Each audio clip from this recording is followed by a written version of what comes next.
한 주간 잘 지내셨습니까? 오늘 말씀 요한복음 20장 19절에서 29절 말씀으로 의심의 마음, 소제목으로는 마음의 병입니다. 마음의 병, 의심의 마음에 대해서 같이 말씀을 나누려고 합니다. 성경을 읽다 보면 좀 다른 의미로 위로가 될 때가 있습니다.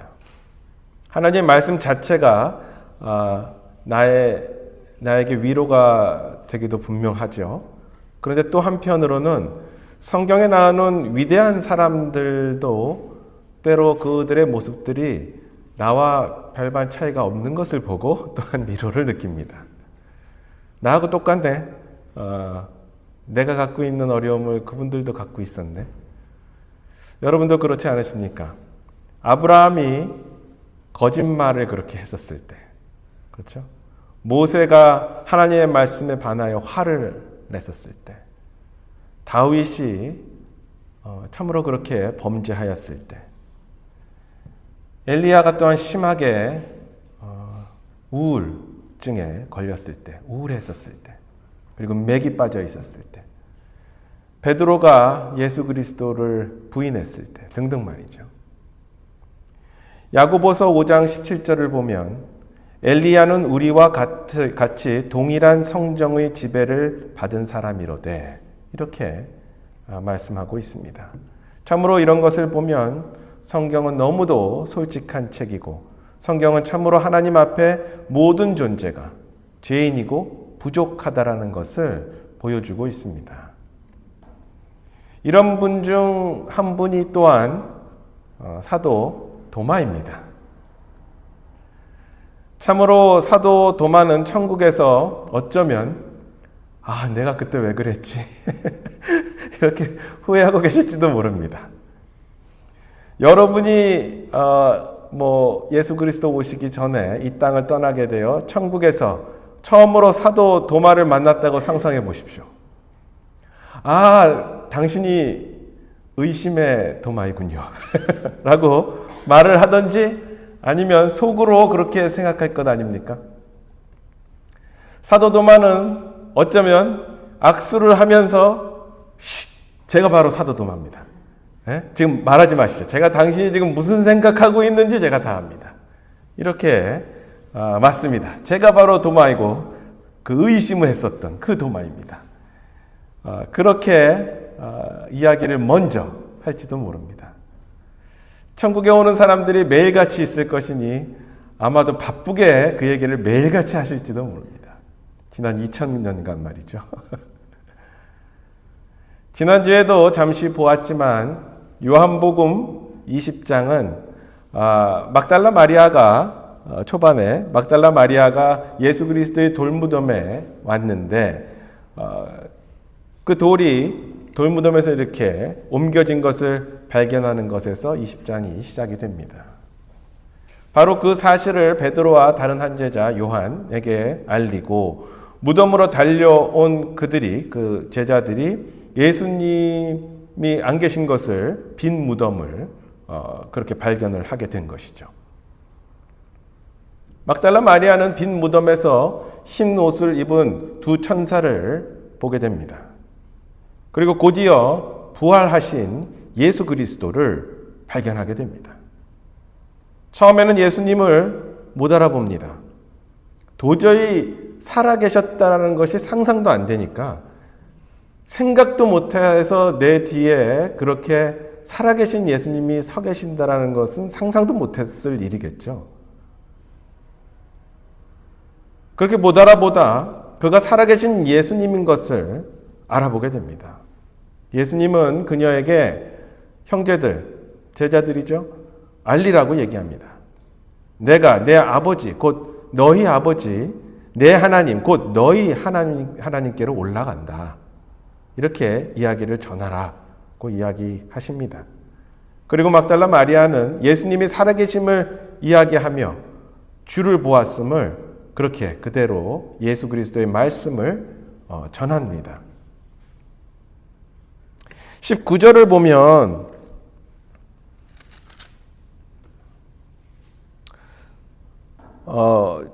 주의 첫날 저녁 때에 제자들이 유대인들을 두려워하여 모인 곳에서 문들을 닫았는데 이렇게 쓰여 있습니다.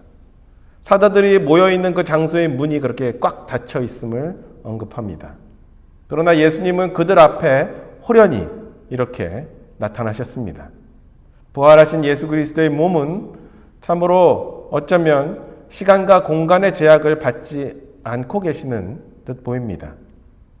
성경은 그분이 어떻게 오셨는지 설명하려고 노력하지 않지만 그분이 분명히 제자 가운데 오셨음을 기록하고 있습니다. 예수님은 그렇게 오셔서 그분 자신이 부활한 예수 그리스도이심을 몇 가지 말씀을 하시며 증거하십니다.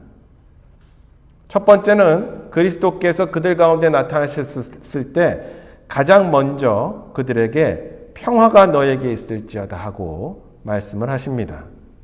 축복하는 것이죠. 제자들의 귀에는 이전에 들어본 적이 있는 예수 그리스도의 말씀이었을 것입니다. 그리스도께서는 돌아가시기 직전 다락방에서도 그들에게 자신의 평안을 그렇게 약속하셨습니다. 요한복음 14장 27절에 내가 너희에게 평안을 남기노니 곧 나의 평안을 너희에게 주노라. 세상에 주는 것과 달리 내가 너희에게 주노니 너희는 마음에 근심하지도 말고 두려워하지도 말라. 제자들은 또한 폭풍우가 몰아치는 바다에서 예수 그리스도께서 물 위를 걸어오시면서 그들에게 평안을 말씀하셨던 것을 또한 기억했을 것입니다. 이 축복은 제자들이 지금 자신들 앞에 서 계신 이분이 그들이 3년간 이상 같이 함께 동행했던 바로 그분이라는 것을 그분이 그렇게 평안을 말씀하셨을 때 느끼게 됩니다. 첫 번째 증거였습니다. 그분의 목소리와 평안스러운 목소리가 예수님의 죽으심과 자신들에게 앞으로 닥칠 그런 위험으로부터 두려움으로부터 그들을 위로하게 해주시는 그런 말씀이었다라는 것을 그들은 거기서 느낄 수 있었던 것이죠. 얼마나 큰 위로가 됐겠습니까? 예수 그리스도께서는 하나님, 주님만이 주실 수 있는 그 평안을 다시 말씀하시며 자신이 부활하신 예수 그리스도이심을 그들 앞에 그 평안이라는 말씀으로 다시 증거하셨습니다. 두 번째, 예수 그리스도께서는 자신의 손과 옆구리의 상처를 보이시면서 자신이 바로 부활하신 예수 그리스도이심을 또한 증거했습니다. 20절에 아까 읽은 것처럼 그분께서 이렇게 말씀하시고 자기의 두 손과 자기의 옆구리를 그들에게 보이시니 그제야 제자들이 주를 보고 반가워하더라. 아멘.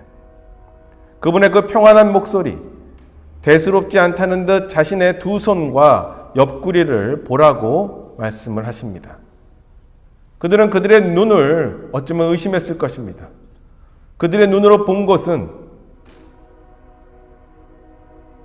예수 그리스도의 그 못 박혔었던 그 손과 발이었던 것이죠. 그 자국이었던 것이죠.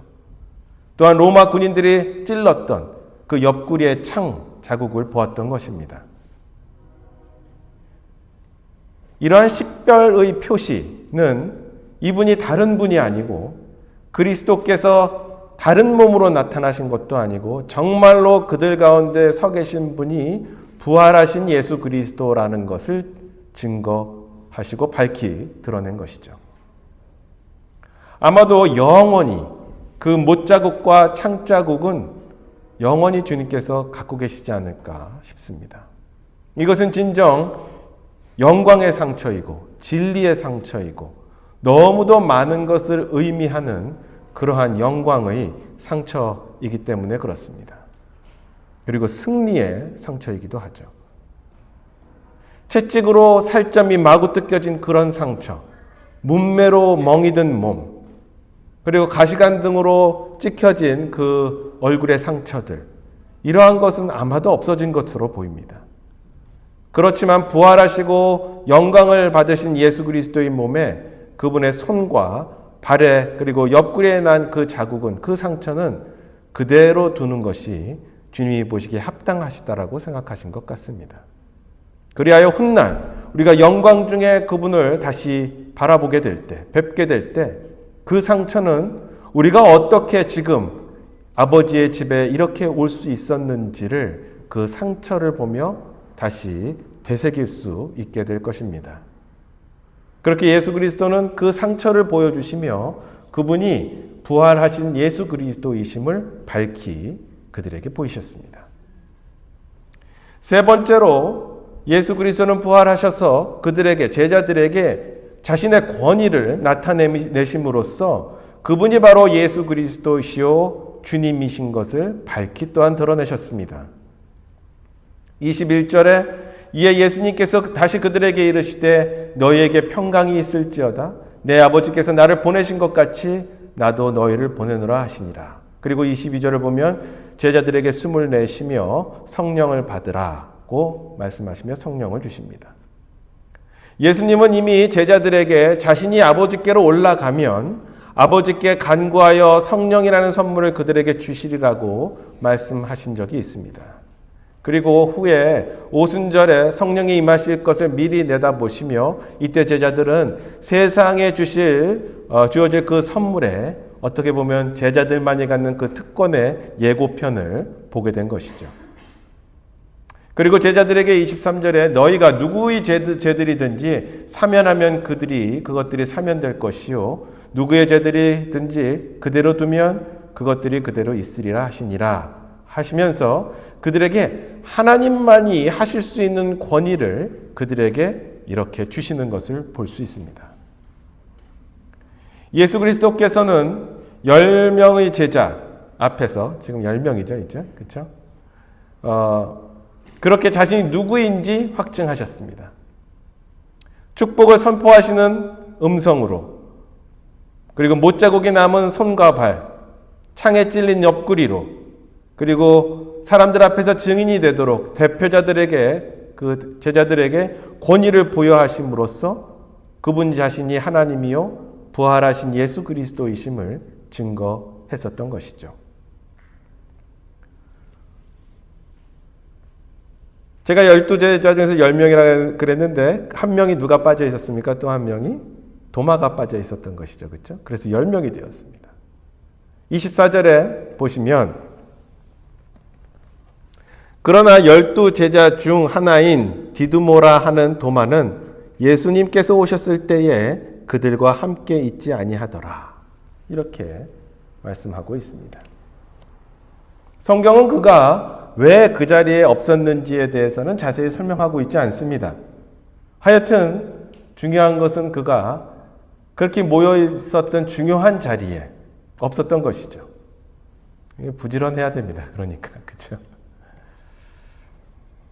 24절을 보면 그런데 그가 나중에 그 후에 그 뒤를 보면은 제자들이 있는 곳으로 온 것으로 보입니다.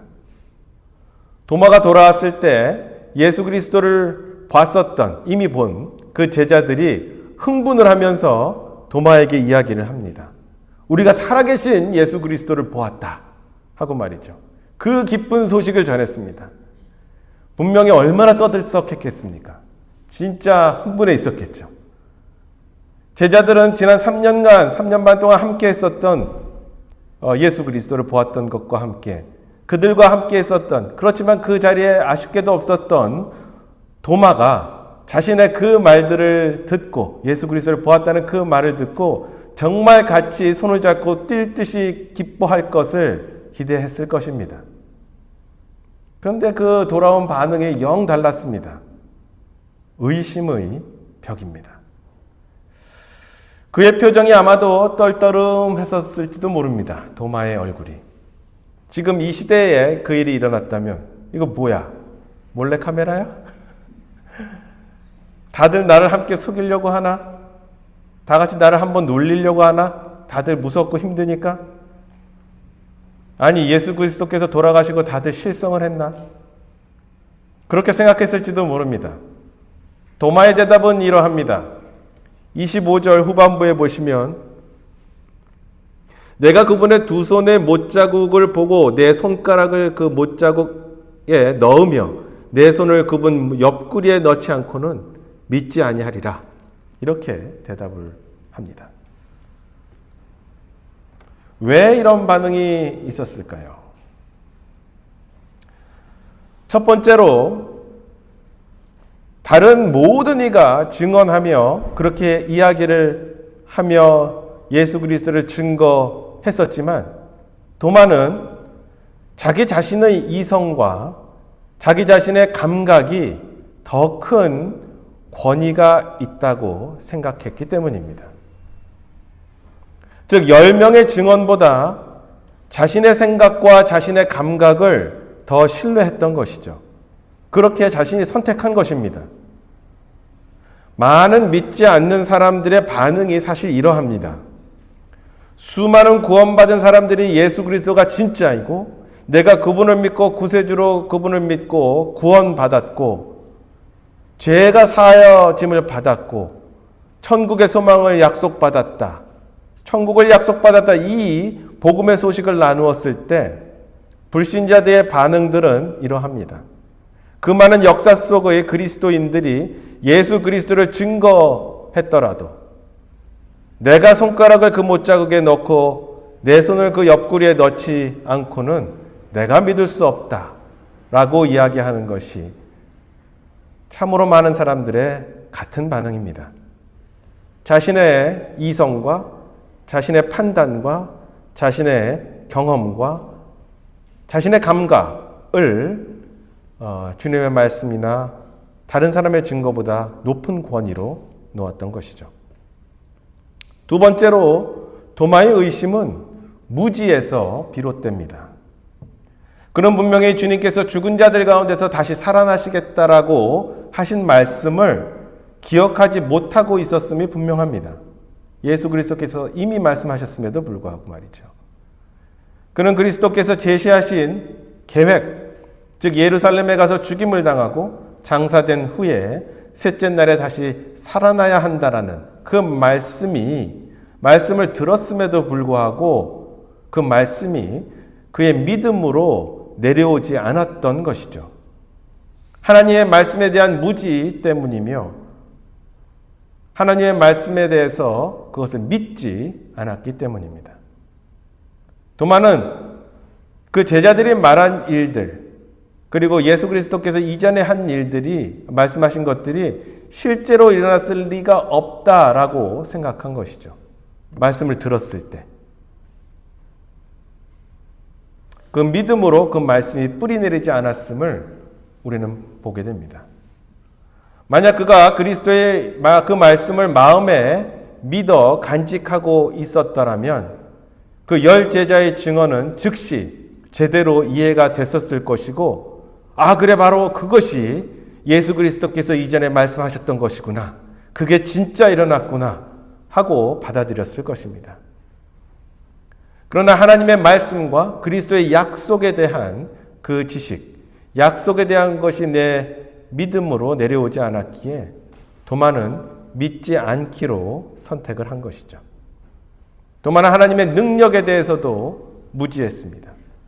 도마의 생각 속에서도 그는 하나님의 능력, 곧 아들을 죽은 자 가운데서 살리시고 영화롭게 하시며 새롭고 영화로운 몸을 주시겠다라는 그 하나님의 그 약속을 어쩌면 믿지 않았던 것일 수도 있습니다. 도저히 그것을 믿을 수 없었던 것이죠.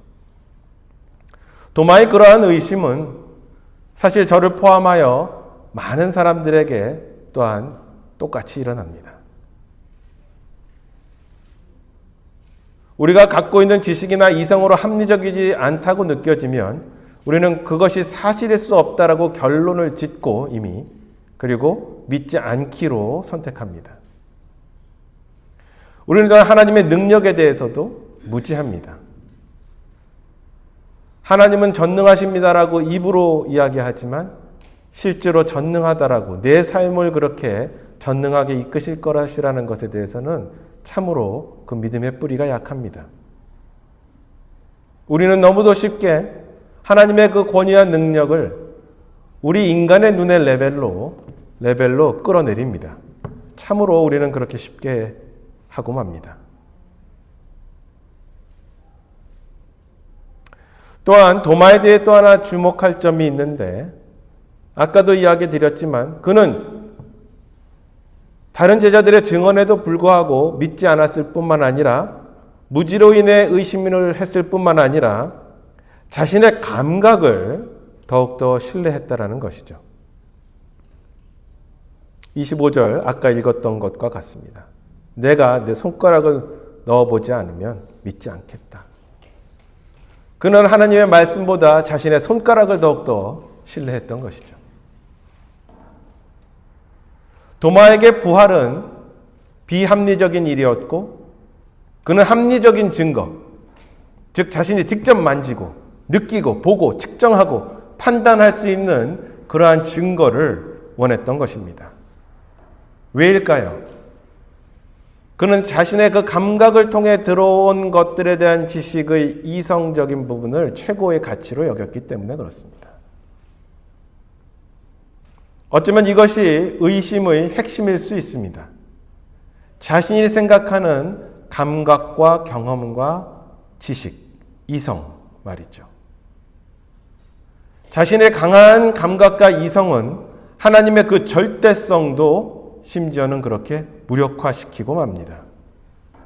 의심은 우리가 우리의 이성과 지혜를 신뢰하고 스스로 옳고 그름, 믿을 것과 거절할 것을 판단할 최종 권위자로 스스로를 생각하고 있다는 것입니다.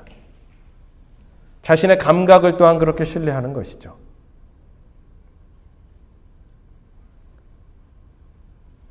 하지만 감사한 일은 이야기는 거기서 끝나지 않습니다.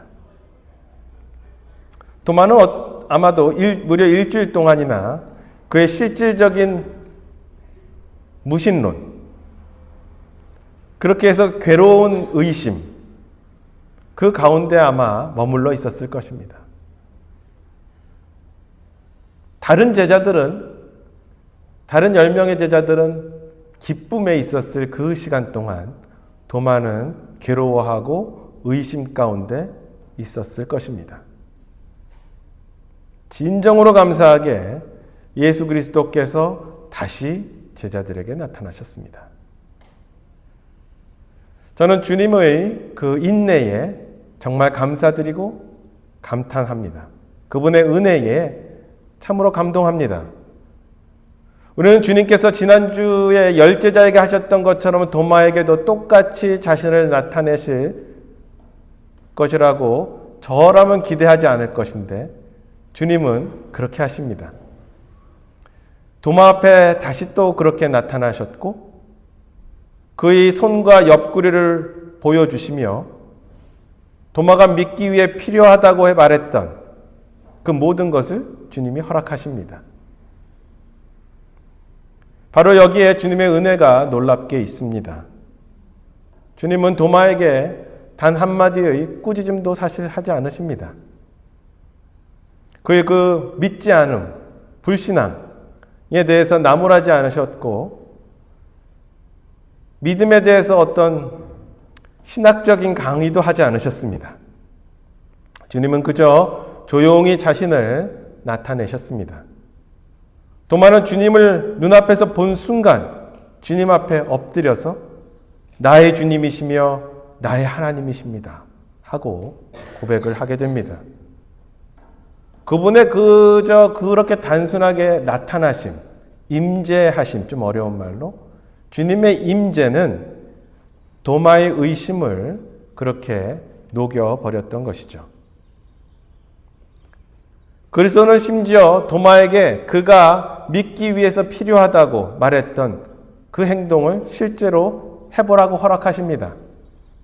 주님은 그의 손가락을 내밀어 못자국을 만지고 옆구리에 넣어보라고 그렇게 허락하십니다. 그러나 성경은 도마가 그렇게 실제로 했다라고 말씀하고 있지는 않습니다. 어쩌면 도마는 주님의 그 임재를 바라본 그 순간, 주님을 그렇게 만나본 그 순간 모든 의심이 어쩌면 눈 녹듯 싹 사라졌을 것입니다. 왜냐하면 한 번의 그 바라봄이, 예수 그리스도를 바라봄이 자신의 이성을 신뢰하였던 데서 벗어나게 했고 두 가지를 고백하게 한 것이죠.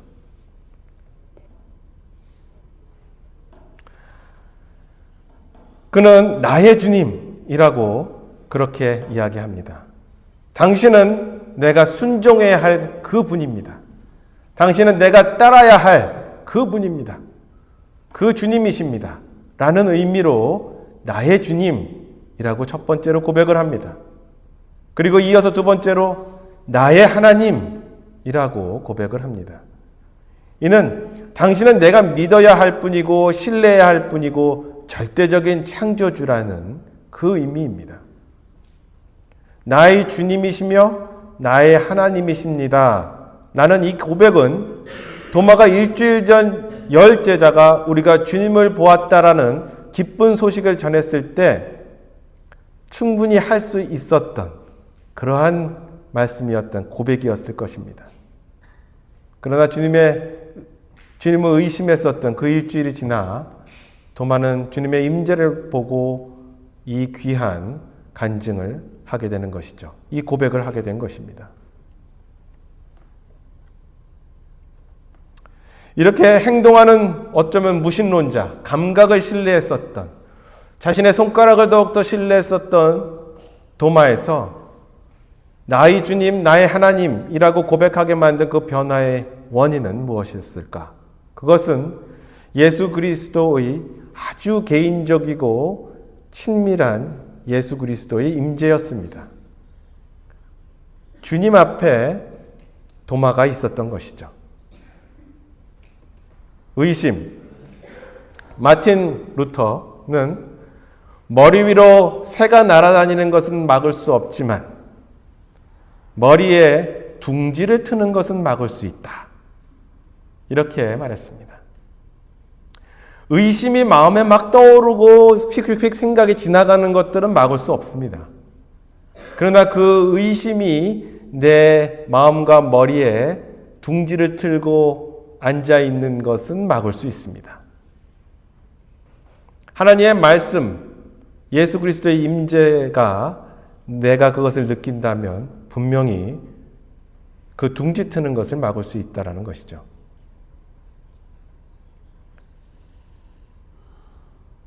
예수 그리스도의 존재를 분명히 우리가 부활하신 예수 그리스도를 우리가 분명히 믿는다면 의심은 흩어지고 하나님께서 그분의 아들 예수 그리스도를 통해 자신을 믿을 수 있는 분으로, 그 신뢰할 수 있는 분으로 예수 그리스도를 우리가 그렇게 받아들였을 때 우리의 의심은 그렇게 사라지게 되는 것이죠.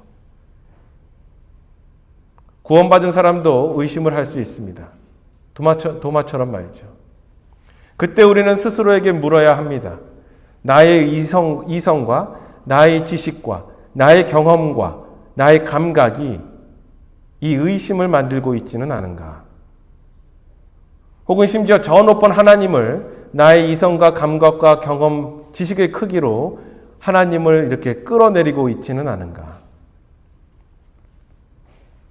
그리고 그 의심으로 창조주이며 절제자인 그 권위의 하나님의 능력을 내가 스스로 맡고 있는 것이 아닌가 하고 말이죠. 나의 이성과 나의 감각과 경험이 말씀보다, 하나님의 약속보다 위에 있지 않은가? 우리는 우리 자신을 돌아봐야 합니다.